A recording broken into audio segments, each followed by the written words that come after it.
Good morning, everybody, and welcome to the Seiler Wealth Management video blog, Wednesday morning edition. And let's talk about what's going to go on today in the market and for the rest of the week. Okay, as you know, I do my blogs on Mondays and Wednesdays, but today we're indicating a higher opening, which is good to see because we've had two rough days in a row. And this is on the eve of the potential of a government shutdown. Now, I don't think it's going to happen, but if it does, it would happen at midnight tonight. And the last time the government shut down was October 1st, 2013, and that lasted about 16 days. Now, keep in mind what can happen when the government's shut down. The government shut down back in 2011, and that was, of course, we were just coming out of the financial crisis of 08, 09. But what happened as a result of that was that S&P, who gives credit ratings out, lowered our bond rating, our credit, the United States of America, from AAA to AA+. So that was a huge deal. I'm going to give you an example of what that means. You have an 800 credit score. You want to go buy a car.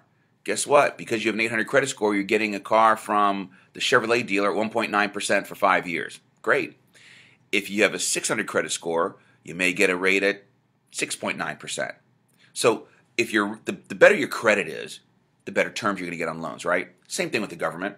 When we had AAA ratings, we can lend money out and borrow money at low rates. But now what we're having to do is the rates are a little bit higher to borrow money because our rating, which is still good, and S&P says that we are stable, and actually things are better since then. But if we were to get a downgrade, and government shutdowns could, I'm not saying it would, and I highly doubt it, but let's look at the what ifs. If it caused a downgrade to AA minus, that could be really treacherous for the government right now. And the bottom line is, the last thing we need is more issues with what's going on around us. We already have a problem with government. We already have the administration and Congress. It's a nightmare to get anything passed through.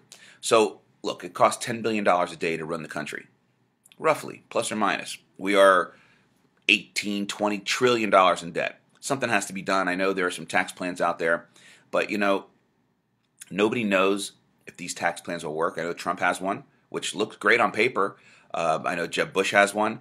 I know that Hillary is working on one. The bottom line is we don't know if they're going to work until they actually start working on it. We don't know because it all looks great, but if you lower tax rates without cutting costs, you're going to be even a worse problem. So we'll see what happens. There's going to be a lot going on through the election, but for this week alone, we have the jobs report, which is the government jobs report on Friday. That's going to be critical, and it's probably going to be good, though. I mean, we've had really good job reports. And by the way, just so you know, the jobs reports, the monthly jobs report from the Commerce Department comes out the first Friday of the month. So if Friday falls on the first, or like in this case, the second, it'll be the first Friday of the month, or if it's the seventh, okay? And that's always important for the market. But here's what's going on. We're getting into October. I think the markets are bottoming. And quite frankly, if the government shut down, I mentioned this last week, I wouldn't have a problem with it short term, because what could happen is cause some nice turmoil in the market, which turmoil causes opportunity. What makes markets move are fear and greed. And, greed is Gordon Gekko used to say, greed is good. Greed works. Well, it does, but greed can also cost you. Okay, and I'll get into that a little bit further down the road. But fear also can create opportunity, because when markets are like this, investors go out there and they get scared, start selling regardless of what prices they're getting, and it gives people opportunities like myself, who watches the market on a daily, minute-by-minute basis. When I see an opportunity, I try to jump in. So, that being said, I don't think the government's going to shut down. If it does, it's going to create opportunity. I think we have opportunity now. And we have, in the midst of a correction where many of the stocks, many of the S&P 500, a big percentage, are in bear market territory, although the major averages, the market's in correction territory. Remember definitions. Correction is a pullback of 10% or greater. Bear market is a pullback of 20% or greater. So correction is 10 to 20%. Okay, do the math. So that being said, there's a lot of stocks in bear market territory, and I have my list, and I've been picking them off as I see they come back to me. I'm being very patient. So I recommend you look at your portfolios, whether it be mutual funds, exchange traded funds, individual stocks, and most importantly, if you have a bond portfolio, you need to look at it because rates will be going higher. Janet Yellen said rates are likely to go higher this year. Okay, the writing is on the wall. If you have long-term bonds, you can get crucified. I'm going to give you an example. You put $100,000 in a 30-year bond. Rates jump 3%. That 30-year bond is worth about $65,000. 35% haircut. That's government bonds. Now, if you hold the bond to maturity, and keep in mind what a bond is, you are loaning either a government agency, a corporation, somebody money. In this case, let's say United States government. AA rated bonds. You lend them $100,000. They say they're going to pay you a 3% interest rate. So during that time frame, rates jump up 3% from where they are now, which were zero. If they jump 3%, which it's going to take a while to get there, the value of that bond goes down. There's an inverse effect. So when rates go up, bond prices go down, and vice versa. Rates go down, bond prices go up. We've been in a 30-year bull market in bonds. We cannot go any lower in rates. Rates are going higher. You need to look at your bond portfolios. I wrote a white paper a while ago, and I can get it back out there and circulate it. It's the danger in bonds right now.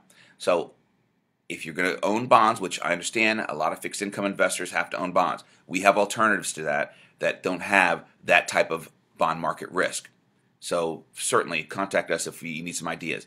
But be very careful on anything long term. In fact, I probably would stay within 5 years on bonds right now. And that means duration, meaning buying a bond, holding it for 5 years or less is the duration of that. That's where I would stay right now because worst case scenario, you can hang in there for 5 years even though the value will drop when rates start going up.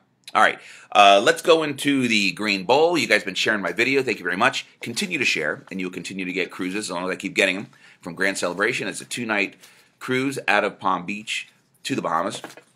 Not bad. I think my son is going in a couple weeks. So, and I know other people that have gone that really have said they've had a good time. Okay, so the winner is Green Bowl. Share the video. Your name gets to be in the Green Bowl. Okay, today's winner is. Oh, I'm so glad she won. Denise Burkhart. She's been sharing my video quite a bit lately. You are a winner. You could take that beautiful granddaughter with you. Well, I don't know about that, but anyway, you are a winner. 2-night cruise going to the Bahamas. All you have to do is pay the port tax. Everything else is covered. And thank you very much. I'll have another video for you on Monday. Also, my newsletter. Go to the website, stockdr.com or silerwealth.com. The new newsletter that is really timely from last week's data comes out on Tuesdays. It was there yesterday. You can also sign up to get it directly in your inbox. That's number one. I have a YouTube channel getting started. We are going to do a lot more video stuff for you, not on Facebook necessarily, but so you can go ahead and view other things. I've got an Investing 101 class I'm going to get started, so I'm going to start letting you guys know what's going on. Also, I have my event October 13th at Cafe Murano. Now I'm limited to 5 outsiders. I've already had some reservations come in. I have 5 more spots. The rest are clients. So anyway, thanks for joining me today. I'll give you more information later in the week, either text or some articles, but you will see my face on Monday. Have a great rest of the week.